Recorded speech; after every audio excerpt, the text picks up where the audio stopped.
Hey guys, Dazzler Magic here, back with the final video in the series, unless I guess you really wanted me to make one about Guilds of Ravnica, but it's the most overlooked but definitely worth consideration cards that just might be perfect for whatever deck you're currently building. These are either just generally awesome, generally overlooked by people, they do something really specific, or they're perfect for a sideboard. So first up, let's start with Aether Tunnel. It's a 2-cost aura, and you enchant a creature, it gets +1 attack, and can't be blocked. There are a lot of creatures with on-hit abilities, and everybody gets excited about Trample. Well, this is better than Trample because they can't even partially block it. Yes, it opens you up to the 2-for-1 special if somebody destroys a creature this is on, but you can't have everything. Next up is Amulet of Safekeeping. Now remember, this is colorless and it doesn't cost much mana, so you could throw this into absolutely any deck. So it states that whenever you become the target of a spell or ability an opponent controls, counter that spell or ability unless its controller pays 1. That includes Planeswalker abilities. So that's great, but honestly I think they'll just play around it, but creature tokens get -1 attack power for the rest of the game. I really wish it was toughness instead, and -2. And the card Virulent Plague. But hey, this might shut down 2 real particular decks, and the funny thing is those 2 abilities have nothing to do with each other. Next up, Bristling Boar. A lot of people are playing this, but just so it's on your radar, it's a 4/3 for 4, and it can't be blocked by more than 1 creature. So if you granted a giant boost in Trample, like for example the spell Prodigious Growth, your opponent is in huge trouble. That said, it is kind of mid-range on a green ramp deck, so I don't know, you might find something interesting to do with it. Next up, Catalyst Elemental. A lot of people see that, oh, it's a 3-cost 2/2, oh, I don't need it. Except you can sacrifice it and add 2 mana, red mana. This is the card to, well, I was going to say jumpstart, but maybe I shouldn't use that term. This is the perfect card to make your deck go on a caffeinated rampage. But seriously, if you're playing red late game mid-range, kind of like a slower like control up front and then bomb them later, like Sarkhan's Unsealing, Is It with Storm, Planeswalker, Jaya kind of thing. Yeah, this would be wonderful. This and that other thing that gets counters and dumps off mana, and then some of the Planeswalkers generate mana, so you can really get something going between all those. I think this was on purpose. Oh my gosh, I keep yawning and it's pissing me off because it's ruining takes. Anyway, next up we got Chaos Wand, a thoroughly exciting card, so hopefully I stop yawning. It's a 3-cost, and this is huge with the amount of control that people are playing right now. This would benefit, so throw this into anything where you don't have much control, but you want control, or even just a sideboard swap against control. Not even control, just direct removal. This wouldn't work with counter spells because you pay 4 and target opponent exiles the top or cards from the top of their library until they exile an instant or sorcery card, and then you may cast it without paying its mana cost. And then you put the cards that were exiled that weren't cast this way on the bottom of their library in a random order. So in most decks, you're going to pull some kind of damaging spell. It's going to be some kind of removal or direct damage or just something bad. The fact that you can do this over and over and over every turn, you could completely shut them down. I mean, if they're running Golgari with like 8 black kill spells, watch out. Even if you steal like a green boost spell, hey, why not? And remember, if you have it, they don't have it. Next up, another card that's a huge blind spot for most people in a very popular deck archetype, Court Cleric. So it's a 1/1 lifelinker for 1, so yes, it's not flying, but I think that means people completely forgot about it, which you shouldn't, because it gets +1/+1 as long as you control a Johnny Planeswalker. So in a true white life gain deck that's not Angel Heavy and not Boros Mix, you could really get away with this. I mean, you could do some serious damage with it.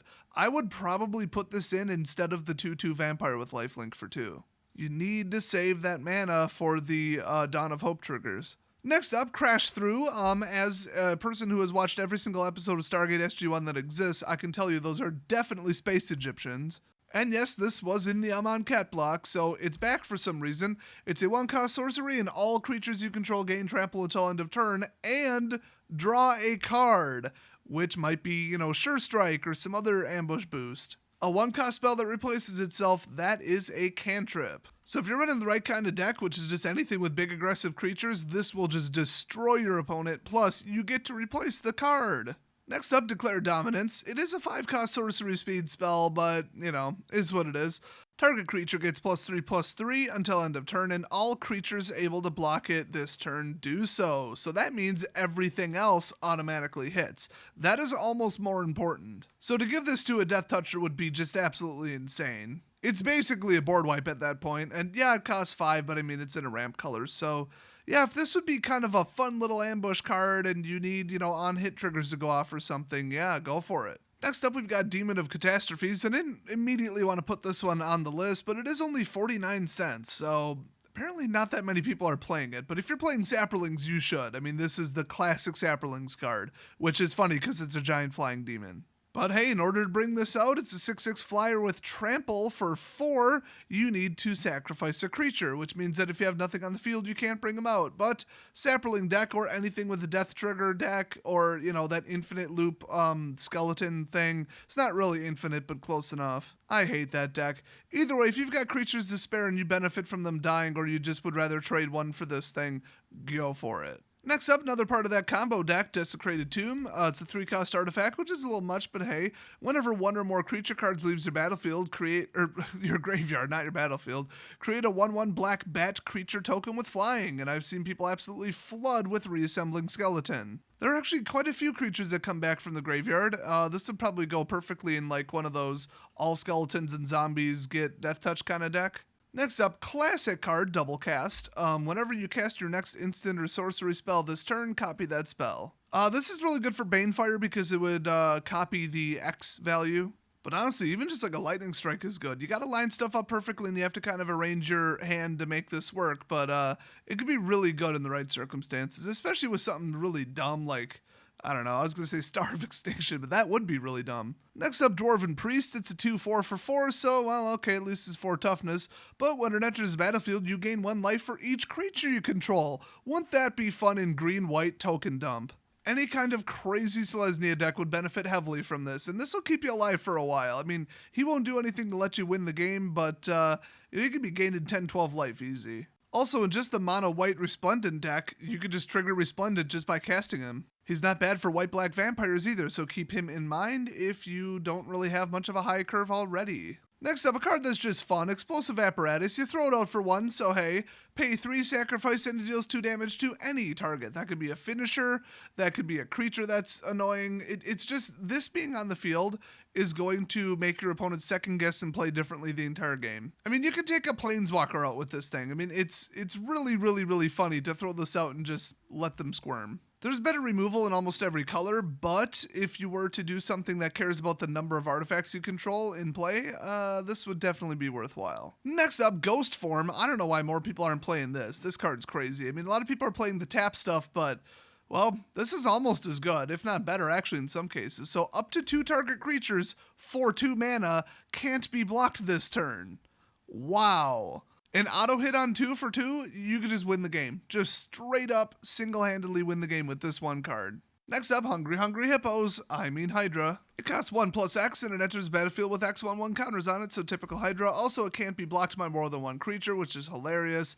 And whenever it's dealt damage, put that many 1/1 counters on it. So this is the unchumpable Hydra, which is probably what they should have named it. This plays around red removal so well it's ridiculous. And the best thing is it scales. You could throw this out turn 3 if you really had to. I mean, if you needed something out badly, or you could throw it out turn 30. I mean, it just doesn't matter. So I would say in any kind of ramp deck, especially the green mono ramp, put this in. I'm just waiting on a wild card to free up so I can throw this in my arena deck. By the way, there is a piece of equipment, a shield actually, that would give this damage reduction too, which would be even funnier. Next up, Infernal Scarring. This one's pretty neat because you enchant a creature, and okay, now you've got an aura on a creature, and if they destroy that creature, they just did a 2 for 1. You lost 2 cards and they lost 1. Oh no, auras are the worst. Except that the creature gets +2 attack, which is cool, and when this creature dies, draw a card. So you're actually counting on it dying, and if they refuse to kill it because they don't want to give you a bonus card, well then you're going to hit for 2 extra damage. There's really no direct downside to this card. I absolutely love it. Next up, a card that I am deeply confused about why people aren't playing it. It's Earthy Awakener. So she's a 3/3 for 3 double black because you really, not want to put her in a 3-color deck. That'd be too powerful. She also has Death Touch, so that's huge. And when she attacks, you may pay X. When you do, return target creature card with converted mana cost X from your graveyard directly to the battlefield with a corpse counter on it. If that creature would leave the battlefield, exile it instead of putting it anywhere else. So you can bring back anything, you just have to pay its cost again. I'm fine with that, and I'm also fine with the 3/3 Death Toucher for 3, so this card is amazing. And Death Touch, and you can swing away with it, goes hand in hand. Absolutely love this card. It is so annoying when somebody keeps bringing crap back from the grave with this, and it's hilarious to me. Especially if it's like 1 or 2 cost stuff that's really obnoxious. Next up, everybody loves that big Convoke Dump card, but this is arguably better if you can pay for it. So it is a 6 cost and it's only a 3/3, but when she enters the battlefield, create a 1/1 white soldier creature token for each non-token creature you control, without having to tap any of them. That's fun. And yeah, the tokens don't have lifelink, so I'm not saying this is absolutely universally better than that Convoke Token Dumper, but the cool thing is you can sacrifice her and creatures you control with power less than Lena's power gain indestructible until end of turn, so they are not going anywhere. So if you have a Convoke deck that can get to 6 natural mana, I would definitely throw 1 or 2 of her in.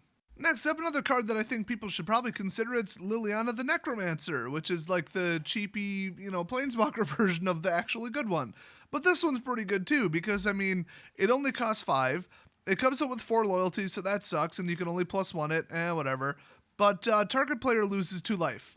That right there, you're going up, they're going down. What do they do about it? Do they swing at her? They have to deal 5 damage to her to get rid of her. They're going to have to focus on her, or they're going to be losing 2 per turn, which goes real quick. Then she has a -1, return target creature card from your graveyard to your hand, so then you could hopefully drop it in as a little bodyguard for her if things get nasty. There's also ETB effects and everything, it's just wonderful. Then her -7 is destroy up to 2 target creatures, put up to 2 target creatures from graveyards, either one, onto the battlefield under your control. So, not as good as some ultimates, but that's pretty damn good. You destroy their 2 best creatures and then go resurrect for yourself the 2 best creatures between both of your graveyards, and in that order, so you can grab the ones that just died. Next up, another Liliana card. It's almost like they're in alphabetical order or something, who'd have thought? So it's a 4-cost sorcery, but target opponent discards a card. Oh wow, 4 mana to make somebody discard a card. But look at the top 5 cards of your library. You may reveal a black card from among them and put it into your hand. Put the rest on the bottom in any order, or in a random order. So you can cast, a spell for 1 or 2 mana and ditch one of their cards, but remember, you're trading one of your cards in your hand for one of the cards in their hand. Yeah, you get to choose, and there's a value difference there, hopefully, but, boy, wouldn't it be nice to have card advantage on top of that? Yes, it would, so you should probably play this, if you have the available mana and it's not going to just make everything in your deck cost too much. Next up, Macabre Waltz. I'm actually surprised that people aren't playing this. So for 2 mana, return up to 2 target creature cards from your graveyard to your hand, then discard a card. So I don't love the discard a card part, but people are still playing Jumpstart. Usually you do have cards you don't need. So you get to return 2 things that they finally got off the battlefield to hand for 2 mana. Oh, they were finally able to kill your 2 best creatures. Cool, bring them back for nothing. Yeah, you have to cast them again, but who cares? And there are better cards like that one that was leaked a long time ago, but that's only 1, 2, 3 and it's direct to the battlefield. This is unrestricted. In the right deck, this would be crazy. So next up we've got, oh my gosh, why are people not playing this? I think it's because they don't understand how it works. Metamorphic Alteration. So for 2 mana, you drop this onto any creature in play. Enchant creature, as it enters battlefield, choose a creature, and this is a copy of the chosen creature. Or I should say, it makes that creature a copy of the chosen creature. You can have something crazy powerful out, and then something not so great out, drop this out, and ta-da, now you've got 2 really powerful things. Or perhaps your opponent just brought out a hyper-powerful creature, and you drop this onto it and make it a clone of the worst thing on the battlefield. Oh, did I mention this plays around hexproof? Because it does. Well, the copy part, not the actual aura part. Oh, do they have like a 1/1 legendary creature and then they have a giant dragon? Cool, throw this on the dragon and clone the legendary. Oops, they have to get rid of one. So you can use this to downsize their creature, make yours bigger, clone whatever they have, clone whatever you have. The options are ridiculous and only cost 2. I absolutely love this card. Next up, for 1 more mana, you can do almost the same thing.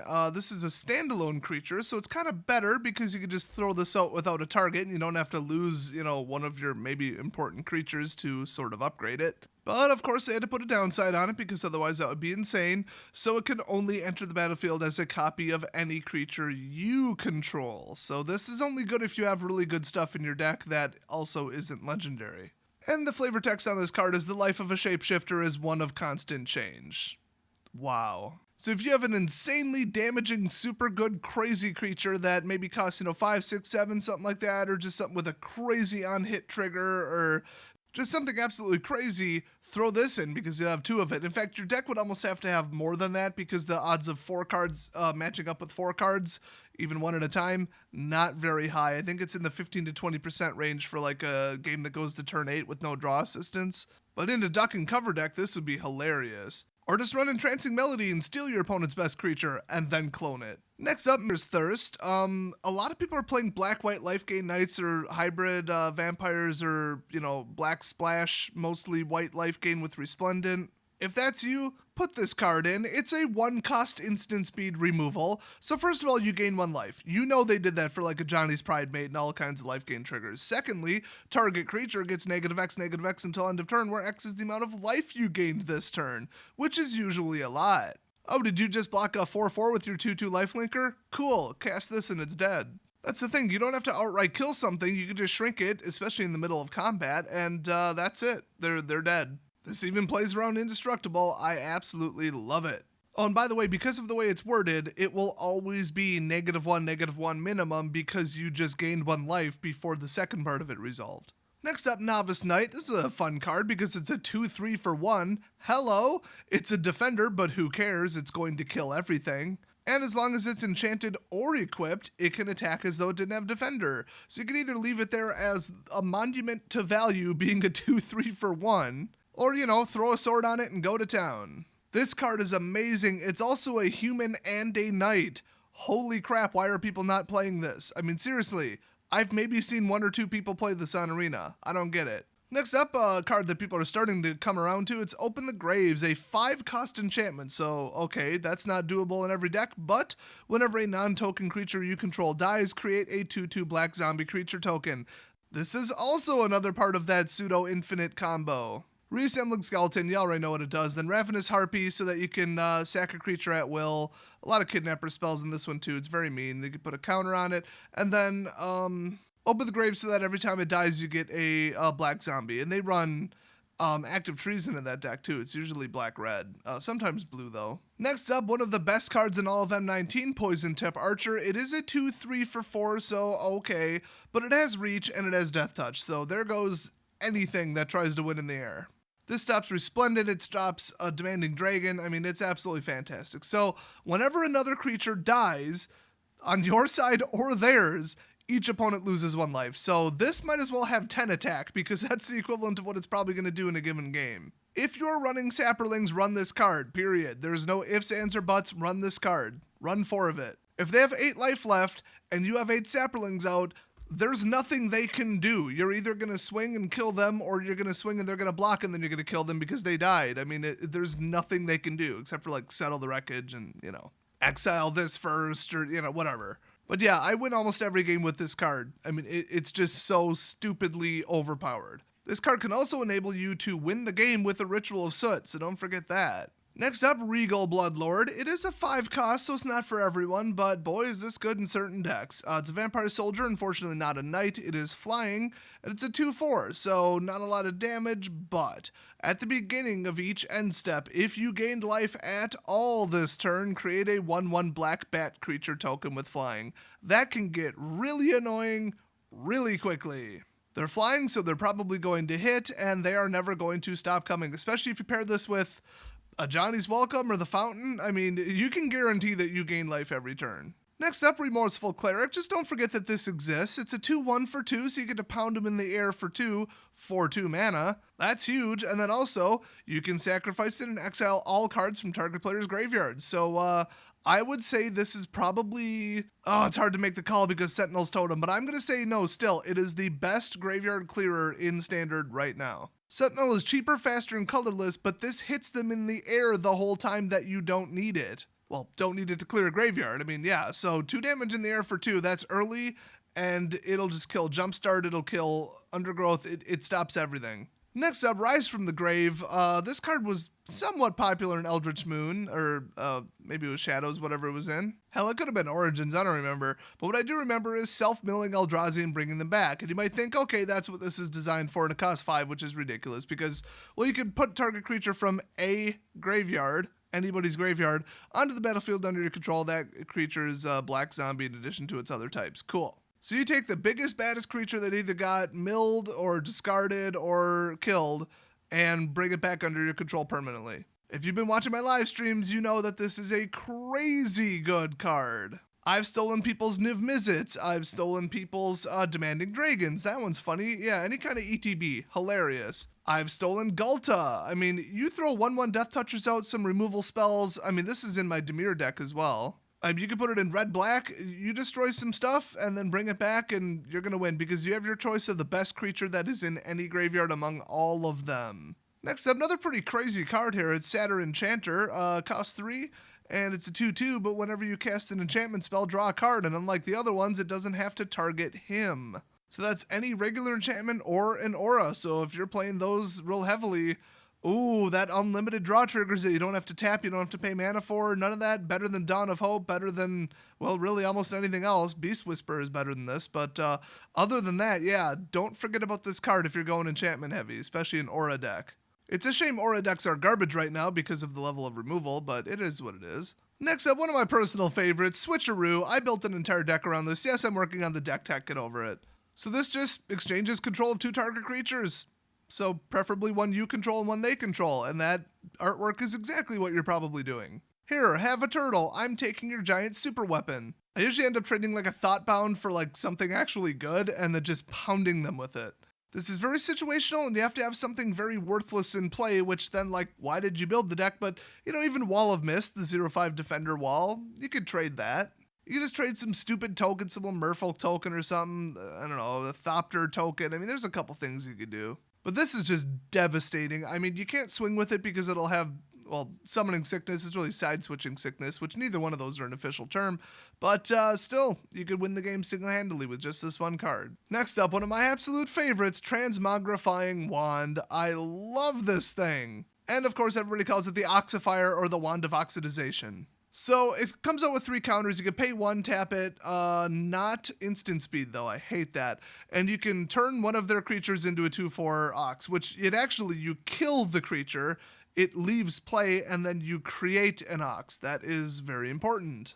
I do believe that's completely different than Turn to Frog. So it's not what people are used to, but yeah, just they bring out something bigger than a 2/4, now it's a 2/4. It's really that simple. So it's a colorless removal spell that you can use 3 times. That's incredibly difficult to destroy, probably not worth their time to even destroy it. And as long as you can stop the Oxen army, you should be fine. In fact, a Ritual of Soot will destroy Oxes because they have a mana cost of 0. Yes, I know, it's Oxen, whatever. I'm not going to re-record it. So yeah, you get a lot of mileage out of this, and you can just sit there and have it be a threat, and they just know, oh, I'm going to drop out Niv Mizzet. Oh, crap. Oh, I'm going to drop out a Paleka Worm. Oh, crap, they're going to turn it into an Ox. Hilarious. Okay, so the next one is Uncomfortable Chill. It's a 3-cost instant, and creatures your opponents control all universally across the board get -2 attack until end of turn, draw a card. I wish this cost 2, but I mean, I think they priced it accordingly. This could take a swing of tokens and just zero it. They just did nothing. You let it all through and goodbye, there goes your attack power. Vampire Saplings, they're all gone. In fact, Saplings, if they're boosted to 3/3, now you might be able to block because now they're 1/3. So it doesn't really make them easier to kill, but you did just get to draw a card on top of it. So yeah, just combat shenanigans. So, you know, maybe put this in the sideboard. Next up, another card that I'm shocked that people aren't playing, Vampire Neonate. It's a 0/3 for 1, so that is a damn lot of defense, especially against any kind of Red Rush, Goblins, Mentor, that kind of crap, which some people are playing. It's not like the premier deck, but people are playing it. And then you can pay 2, tap him, usually during your opponent's end step, and each opponent loses 1 life, and you gain 1 life. I mean, if you think about it, it functions as a 1/3 unblockable lifelink vigilance creature. You can always block with it, and so it'll always be, you know, untapped, and then at the very last second you can tap it, and then, you know, hit them for 1, gain 1, and then it'll untap during your turn. So if it was printed like that, people would play it like crazy. I don't know why people think anything's different about it, except, well, you gotta pay 2, so it's obviously not an exact replica of what I just said, but yeah, if you got 2 mana, do it. If you don't. I mean, it's something to spend your mana on if you're top decking garbage. And that was the last of them, so quite a few on this list because M19 was supposed to be the, oh, here, have a nice card for your deck kind of set. It was just, you know, No central theme, no central strategy. It's just, oh, here have a whole bunch of exact, perfect, specific cards. A lot of them are just very good at what they do. They're very specific, or they're just very powerful but kind of slow, kind of late. They're powerful, but they're not like, oh, this is the best undergrowth card. You know, there's no theme. It's just good stuff. And really, that's exactly how I describe it. So if you guys want to see a Guild of Ravnica version of this series, let me know. I mean, it seems odd because it just came out and it's what everybody's playing and focusing on, but I guess I could do like the more overlooked cards. It would be none of the primary guild cards, probably. Hell, who am I kidding? I'll probably make it. Well, hit subscribe if you don't want to miss it. Thanks for watching, and I'll see you guys next video.